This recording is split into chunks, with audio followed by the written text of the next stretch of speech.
Thank you. Naveen గారు ఇక్కడ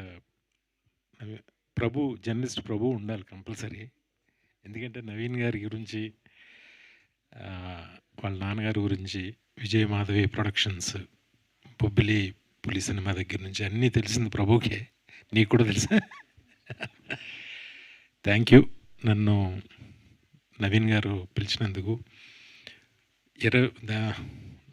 నాకు ఏదో ఒక నాస్టాలజీ. నేను అసిస్టెంట్ డైరెక్టర్గా అంటే కో డైరెక్టర్గా నేను పనిచేసిన నా ఆఖరి చిత్రం ఒడ్డే నవీన్ గారు హీరో. ఆయన సినిమాకే పనిచేశాను. ఆయన సినిమాకి పనిచేస్తుండగా నాకు ఆది సినిమా వచ్చింది డైరెక్టర్గా. అది బెల్లంకొండ సురేష్ గారే తీశారు నవీన్ గారితో.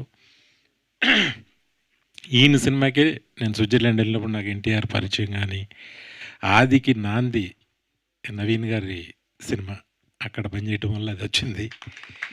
Thank you. నన్ను ఎంతో ప్రేమగా, ఎంతో ఇష్టంగా, ఎంతో ఇదిగా చూసేవారు నవీన్ గారు. ఒకరోజు ఆయన కెరియర్లో ఆయన చేసిన 90% సినిమాలు, 90% కంటే పైనే ఆయన ఇష్టంగా చేసినవి కాదు. అది నేను ఆయన మనసులోకి దూరి నేను చెప్పగలను. ఎందుకంటే నేను పనిచేసింది ఒక సినిమా అయినా కూడా ఆయన చాలా మదన పడుతూ ఉండేవారు. ఏదైనా సీన్ వచ్చినప్పుడు ఏంటిది ఇలా ఏదో పాపం ఒకలా రెస్ట్లెస్గా ఉండేవాడు ఆయన. నాకు అర్థమయ్యేది అది. ఒకరోజు నేను అనుకోకుండా ఒక సీన్ ఏదో రాశాను. ఇది ఎవరు రాశారని అడిగాడు ఆయన. అడిగితే నేను మామూలు రైటర్ పేరు ఎవరో రాశారన్నాను. బట్ ఆయనకి మనసులో కనిపెట్టి ఆ రోజు మధ్యాహ్నం నన్ను భోజనానికి పిలిచాడు ఆయన. పిలిచి కలిసి ఆయనతో కలిసి భోంచేశాను. భోంచేసిన తర్వాత వినయ్, నువ్వు చాలా మంచి డైరెక్టర్ అవుతావు, చాలా పెద్ద డైరెక్టర్ అవుతావు, ఇంకా ఇలా అసిస్టెంట్ డైరెక్టర్గా ఇంక ఈ డైరెక్షన్ డిపార్ట్మెంట్లో ఇంకా అసిస్టెంట్లుగా పనిచేయడం మాని డైరెక్టర్గా ట్రై చేయి. నీకు ఏ సపోర్ట్ కావాలన్నా సరదా మన ఆఫీస్లో కూర్చో అది అని నన్ను ఎందుకో నన్ను చాలా ఇష్టంగా చూసేవారు.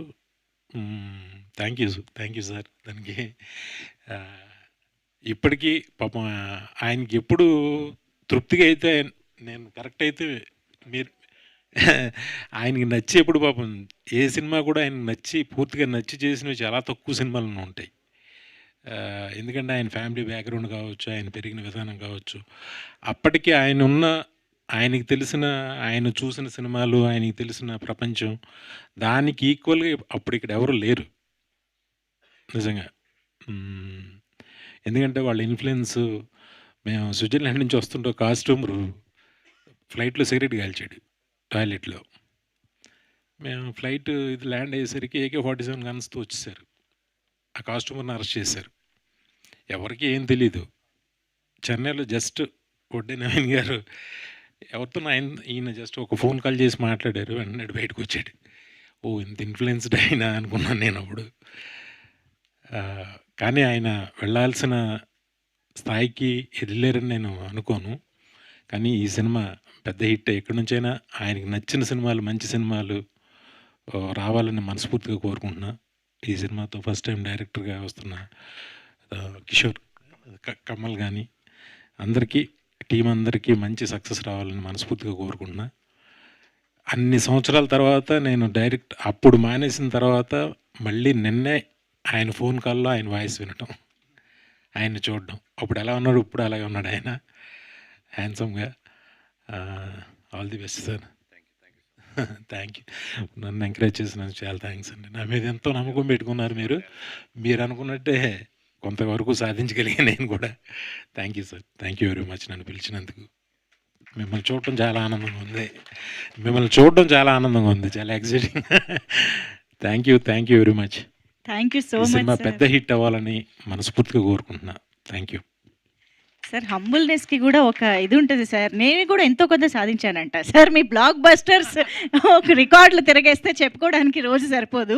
సో సార్, మీరు ఎంత సాధించినా సరిపోదు. అది కరెక్టే సార్. మీరు వడ్డే నవీన్ గారు ఒక స్టేజ్ పైన ఇలాగా రేర్గా, అంటే అనుకోకుండా ఇలాగా కోఇన్సిడెంట్ జరిగింది కాబట్టి ఈ సిచ్యువేషన్లో నేను ఒక క్వశ్చన్ అడిగేద్దాం అనుకుంటున్నాను. మొన్న కూడా సార్ ఇంటర్వ్యూలో జిష్ణు గారు కూడా కనిపించారు మాకు. జిష్ణు, సో ఏమన్నా ఆ అనుబంధాన్ని నెక్స్ట్ జనరేషన్‌కి కూడా తీసుకొని వెళ్ళాలనుకుంటున్నారా? లాంచింగ్ ఏమైనా ప్లాన్ చేస్తున్నారా? అవి కూడా ఇక్కడే మాట్లాడేద్దాం అనుకుంటున్నాం. నాకు నిజంగా తెలీదు. నేను ఇప్పుడే అడిగా.